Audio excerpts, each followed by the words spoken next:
भाई सारा किसान आज बड़ा गजब का बारूद बन के मैदान में था। उसी के बारे में बता रहा हूँ। लाइव शुरू होने दो एक बार। नमस्कार दोस्तों,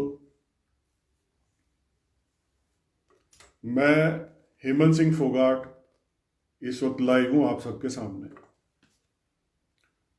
और आज मैं सिर्फ एक छोटी सी बात कहने आया हूँ, और वो ये कि अक्सर हरियाणा में बात चलती थी तो खुसफुसाहट ये होती थी कि भाई रोहतक वाला जाट या रोहतक का किसान एनडी है, हिसार वाला किसान एनडी है, जींद वाले एनडी हैं, कौन सा देहात ज्यादा धाकड़ है, ये बातें होती थी। लेकिन आज हिसार के किसानों ने साबित कर दिया कि हिसार का किसान शेर है, हिसार का किसान फुद्दू नहीं है, हिसार का किसान बारूद है, हिसार का किसान बजरंग बली का अवतार भी है। और वहम दूर कर दिया आज पूरे हरियाणा के लोगों का। जब भी कोई बात चलती थी हिसार के लोगों को कम आंकते थे। आज हिसार के किसानों ने साबित कर दिया कि कम नहीं है, फालतू बेशक होंगे, कम नहीं है किसी से भी। हिसार का किसान किसी जिले के किसान से, हिसार का किसान फालतू बेशक पा जाएगा लेकिन कम नहीं पाएगा किसी चीज में। तो सभी हिसार के किसानों को मेरा सलूट, जय हो तुम्हारी। सभी किसान भाइयों की जय हो। आज महसूस हुआ कि बुज़दिल नहीं है हिसार का किसान। अपने हकों के लिए लड़ना और विरोध जताना गलत बात के लिए आता है हिसार के किसान को, कम नहीं है किसी से भी।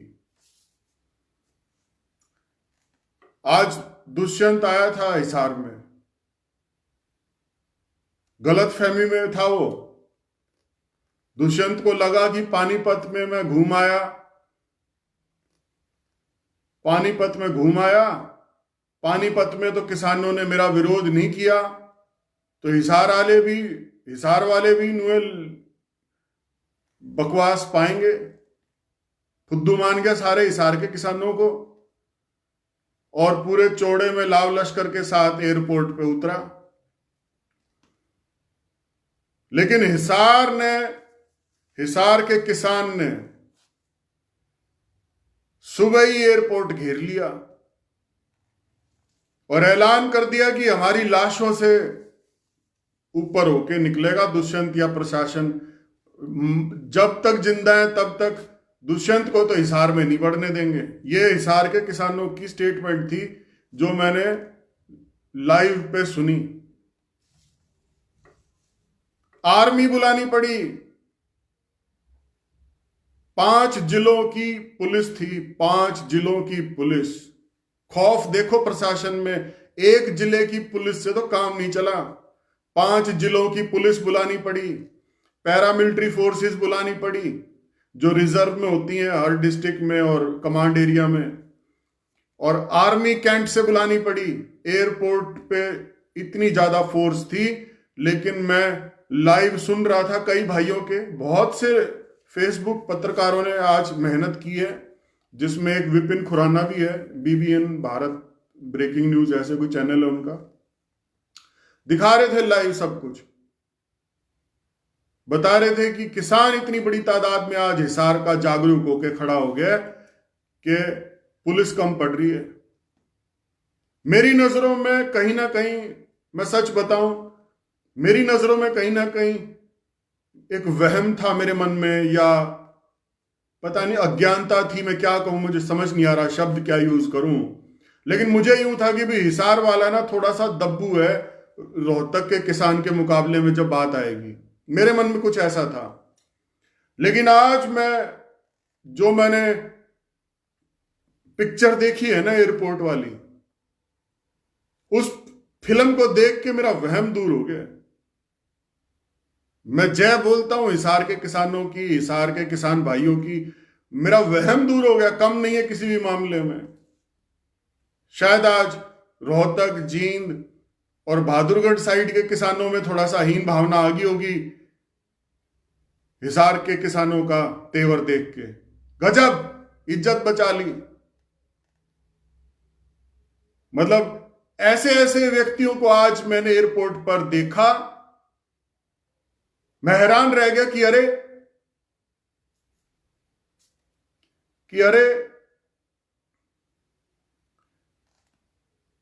ये भी जागरूक होके आज एयरपोर्ट पे विरोध करने पहुंचे हैं। ये लोग तो कभी चू भी नहीं करते थे, मरी हुई लाश की तरह थे, अपने हकों के लिए बोलना तक इनको नहीं आता था। वो लोग भी आज एयरपोर्ट पर पहुंचे हुए थे। सच बताऊं, मैं भी जाना चाहता था, पर फिर समझ ये नहीं आया कि कहां जाएं, क्या करें। मतलब थोड़ा सा मैं हिचक गया, मैं नहीं जा पाया। लेकिन मुझे बहुत अच्छा लगा कि बहुत बड़ी तादाद में आज हिसार के किसानों ने सरकार को चेताया कि वाकई गलत कर रही है सरकार। और तो और आज जो ताई इंद्रो, जिसको लेके डायलॉग बाजियां चली थी कि दुष्यंत कह रहा है कि मैं ताई इंद्रो की 5100 पेंशन कर दूंगा, वो ताई इंद्रो भी आई हुई थी। मतलब हैरानी की बात तो यह कि वो ताई इंद्रो भी आई हुई थी और वो भी विरोध कर रही थी दुष्यंत का। और फिर एक और कांड हुआ आज एयरपोर्ट पे। स्टार प्रचारक है कोई जेजेपी का, उसने अपनी खोपड़ी के बाल गोल्डन गोल्डन कर रखे हैं। वो कुछ बकवास करने लगा तो आज उसकी भी ठुकाई हुई बढ़िया वाली। और सच बताऊं, ये आज होना क्या चाहिए था कि दुष्यंत एयरपोर्ट पर आया था, मोस्ट वेलकम, उसे किसानों से बात करनी चाहिए थी। किसानों के एक डेलीगेशन को बुला लेता कि भी 10-20 किसान आ जाओ, किसान भाई आ जाओ और बात कर लो। बात हो जाती और विरोध प्रदर्शन हो जाता, किसान अपना विरोध जता के चला जाता। लेकिन पता नहीं कैसी बुद्धि या क्या सलाहकार थे, दुष्यंत 2 घंटे तक एयरपोर्ट पे घिरा हुआ बैठा रहा। और फिर एक चालबाजी सी चली प्रशासन ने, एयरपोर्ट से हेलीकॉप्टर फटाफट उड़ा, एचएयू में उतरा और मतलब इस तरह से भाजम भाज हो गई। अर्बन स्टेट पे यूं था सबको आज के भी अर्बन स्टेट पे दुष्यंत पहुंचेगा कोठी पे हिसार में, तो सारे किसान कोठी पे पहुंच गए। वहां पे दुष्यंत गया ही नहीं, उसको पता था मामला ज्यादा गंभीर हो जाएगा। वो अपना हेलीकॉप्टर में उड़ गया एचएयू से ही वापस, पता नहीं गुड़गांव गया, चंडीगढ़ गया। लेकिन लाइव पे देखा है मैंने, और वो लाइव शेयर भी कर रखा है मैंने। उस लाइव में अर्बन स्टेट में पुलिस ने आज आंसू गैस के गोले छोड़े किसानों पे और किसानों पे लठ भी मारे। ये बहुत ही गलत बात है और पूरे किसान समाज में, कौम में गुस्सा है इस बात के लिए कि निहत्थे किसानों पर लठ चलाने की नौबत क्यों आई आज अर्बन स्टेट में। आंसू गैस के गोले किस लिए छोड़ने पड़े जब वहां पर दुष्यंत भी नहीं है, कोई चक्कर ही नहीं है किसी प्रकार का, और किसान खड़ा है चुपचाप दुष्यंत के इंतजार में, तो उन पे आपने हथगोले किस लिए छोड़ दिए ये आंसू गैस के? आपको लठ क्यों चलाने पड़े किसानों पे? तो ये चीजें गलत हैं जिनका बुरा माने बैठा है आज किसान समाज। मीडिया की आज कमी बिल्कुल नहीं खली। टीवी वालों ने तो बिल्कुल भी खबर नहीं दिखाई कि कितना ज्यादा मामला उत्तेजित हो चुका है हिसार के अंदर। उबाल पे था आज मामला, टीवी वालों ने कुछ नहीं दिखाया। लेकिन फेसबुक लाइव इतने ज्यादा चले, हर किसान भाई ने मतलब 150 लाइव तो जरूर चले आज, और उन लाइवों की वजह से एक एक पल की घटना जो है, एक एक पल को हम देख पाए। तो धन्यवाद फेसबुक का कि लाइव के माध्यम से आज पूरा घटनाक्रम हमने देखा। इतनी ज्यादा बेइज्जती आज बिना बात दुष्यंत ने अपनी करवाई है। उसको गलतफहमी हो गई, उसे लगा पानीपत में लोगों ने विरोध नहीं किया तो हिसार वाले भी फुद्दू निकलेंगे, बोलेंगे ही नहीं, और तू सबके ऊपर हाथ फेर के चला जाइए और कह दियो देखा घुमाया ना हिसार में। एक चीज और भी थी शायद दुष्यंत के दिमाग में कि मनोहर लाल खट्टर जी का हेलीकॉप्टर उतरने नहीं दिया था करनाल में, कलरम में, वो जो भी गांव था। तो मनोहर लाल खट्टर जी की उसमें कच्ची हुई और सारे प्रदेश में ये हुआ, मैसेज गया कि मुख्यमंत्री का हेलीकॉप्टर नहीं उतरने दिया किसानों ने। उस वक्त किसानों को गुंडे की संज्ञा दे दी गई कि ये कुछ गुंडे हैं जो मुख्यमंत्री का हेलीकॉप्टर नहीं उतरने देना चाहते। तो दुष्यंत आज मनोहर लाल खट्टर को भी चैलेंज कर रहा था। वो खट्टर को भी दिखाना चाहता था कि देखो खट्टर साहब, आपका हेलीकॉप्टर नहीं उतरा लेकिन मेरा हिसार में उतरा और मैं हिसार में चौड़े में सारा काम करके वापस से जा रहा हूं। तो वो भी वहम था दुष्यंत के मन में, जिस वजह से हिसार आया हो। काम कुछ नहीं था उसका हिसार में, उसने सिर्फ मनोहर लाल खट्टर को यह दिखाना था कि हमारी जेजेपी या हमारी आज भी पैठ बरकरार है। लेकिन पोल खुल गई। ये तो एयरपोर्ट पे पुलिस थी जो बचा लिया। अगर ये गांव में चले जाए ना, बीजेपी और जेजेपी के विधायक खुले में बिना पुलिस की सिक्योरिटी और आर्मी के बगैर, तो मैं सच कह रहा हूं गांव वाले उधेड़ दें इन्हें, पाड़ पाड़ के खा जाए पुड़के मार मार के। इतना गुस्सा है लोगों में। और फिर कुछ जेजेपी के चमचे आज दुष्यंत की पैरवी में क्या बयान दे रहे हैं, कानून तो केंद्र ने बनाया है। अरे कानून तो केंद्र ने बनाया है, लेकिन लागू तो किसानों पर होगा जो राज्यों में रह रहे हैं। कानून तो हरियाणा में लागू होगा, कानून दिल्ली में थोड़ी ना लागू होगा संसद भवन पे। एक डिस्प्यूट तो यही चल रहा है किसान का कि जो मैटर राज्य की सूची में है, एग्रीकल्चर जो है वो स्टेट मैटर है। एग्रीकल्चर जो है वो स्टेट मैटर, स्टेट लिस्ट में है, राज्य की सूची में है कि राज्य ही कृषि को लेके कानून बना सकता है, केंद्र नहीं बना सकता। तो पहला डिस्प्यूट तो यही है कि केंद्र ने कानून कैसे बना दिया, जो अधिकार क्षेत्र राज्य का है, स्टेट के जो अधिकार हैं उनके अधिकारों को हनन केंद्र ने कैसे किया। सबसे पहला डिस्प्यूट तो यही है कि कानून केंद्र बनाने की इसमें अथॉरिटी ही नहीं रखता, तो केंद्र ने कानून कैसे बना दिया। उसके बाद सारी चीजें एक तरफ कर दो, जमीर भी तो कोई चीज होती होगी। अकाली दल ने बीजेपी से अपना अलायंस खत्म करा और गठबंधन खत्म करके पंजाब में अकाली दल जो है विरोध कर रहा है किसान बिलों का। उनकी सत्ता में भागीदारी थी, लेकिन अकालियों ने अपनी भागीदारी खत्म करी और आज बगावत कर रहे हैं बीजेपी की। तो क्या दुष्यंत के अंदर जमीर नहीं है कि एक सरकार जो जेजेपी के दम पर चल रही है, दुष्यंत उस बीजेपी के साथ अपना गठबंधन खत्म करके किसानों को कहे कि हां मैं तुम्हारे साथ हूं। किसानों को फीलिंग क्यों नहीं देता? कोई मजबूरी है, मुझे नहीं पता क्या मजबूरी है, क्या खौफ है दुष्यंत के मन में जो वो बीजेपी के साथ लगा हुआ है। मतलब एक व्यक्ति साफ साफ, मेरे ख्याल से दुष्यंत को भी महसूस हो रहा होगा जो हम महसूस कर रहे हैं, कि जो ताऊ देवीलाल के नाम पे वोट मांगते थे, अगर भाई हम ताऊ देवीलाल के वंशज हैं, हमें वोट दो। चौटाला परिवार हमेशा यही दलील देता है चुनाव के वक्त कि हम देवीलाल के वंशज हैं, हमें वोट दो। देवीलाल जी ने ये किया, देवीलाल जी ने वो किया, तो हमें वोट दो। चौटाला परिवार कभी ये जाके थोड़ी ना बताता है जनसभाओं में या गांव में कि हमने कंडेला कांड भी करवाया था और किसानों के गोली मरवाई थी अपने राज्य में। ये थोड़ी ना कभी बताते हैं जाके। यही कहते हैं कि जी हमें ताऊ देवीलाल जी के नाम के वोट दो, हम उनके वंशज हैं और उनकी याद को जिंदा रखने के लिए हमें वोट देते रहो। जनता वोट देती है।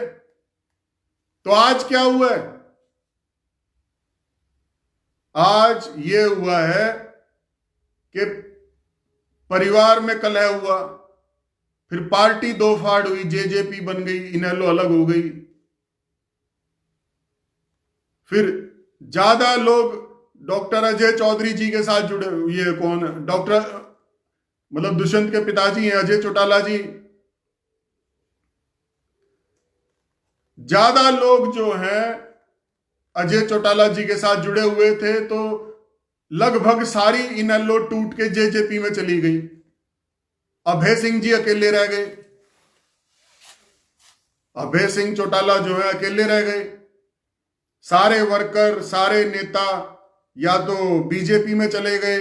अशोक अरोड़ा जो इनेलो के प्रदेश अध्यक्ष थे वो कांग्रेस में आ गए, और जिनकी अभय चौटाला जी से नहीं बनती थी वे सारे वर्कर जेजेपी में चले गए। अब जेजेपी वाले चौधरी भूपेंद्र सिंह हुड्डा के साथ लग गए, क्योंकि किसानों को अपना नेता भी तो चाहिए। तो परिवार खत्म किया, पार्टी के दो टुकड़े हुए।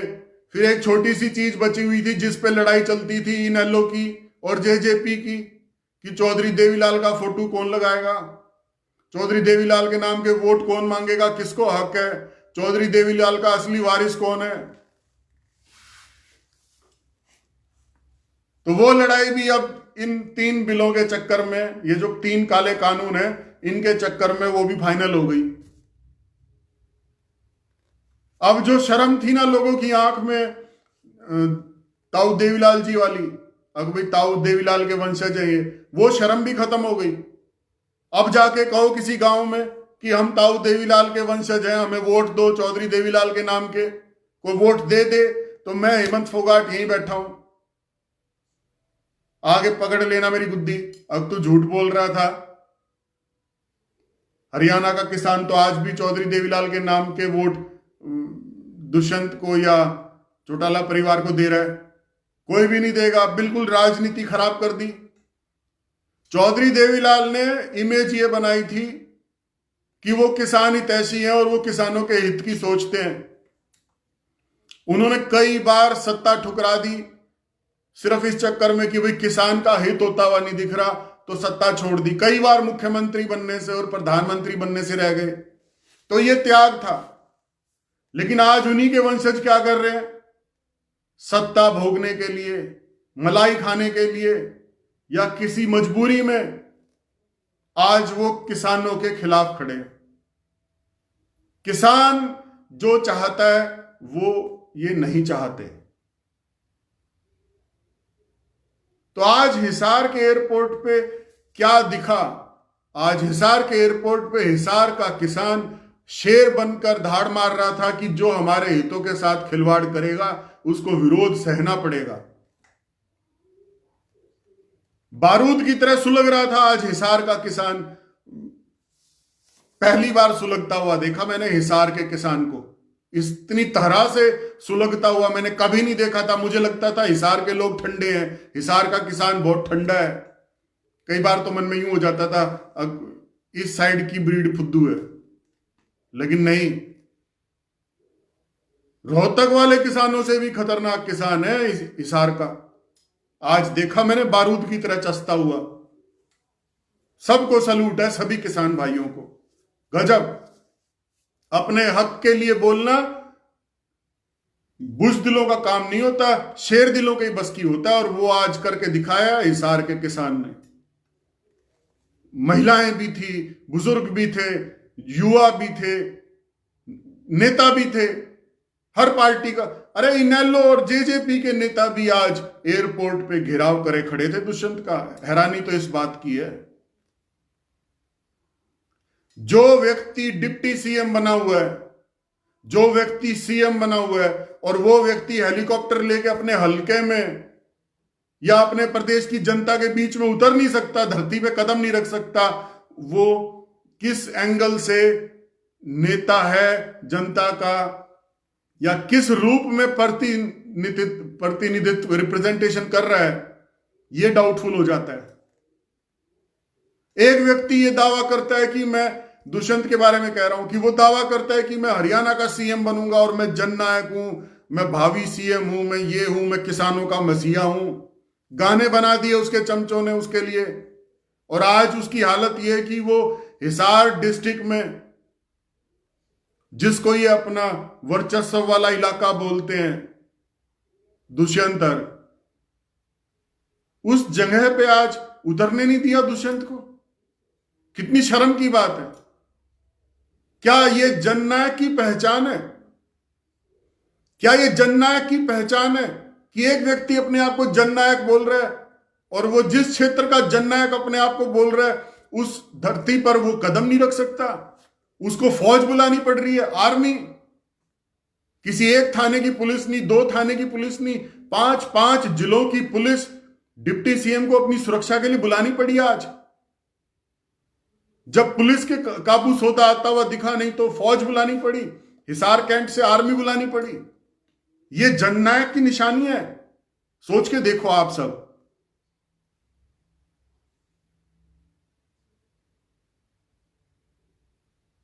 लेकिन जो भी है, मैं तो एक ही बात कहूंगा कि अगर बीजेपी के नेता और जेजेपी के नेता, अब सम अप कर रहा हूं मैं इस लाइव को, कंक्लूजन पे आ रहा हूं, कि अगर बीजेपी और जेजेपी के नेता ये सोच रहे कि ये किसानों का आंदोलन अपने आप ठंडा हो जाएगा और खत्म हो जाएगा, तो बहुत बड़ी भूल कर रहे हैं सोच के।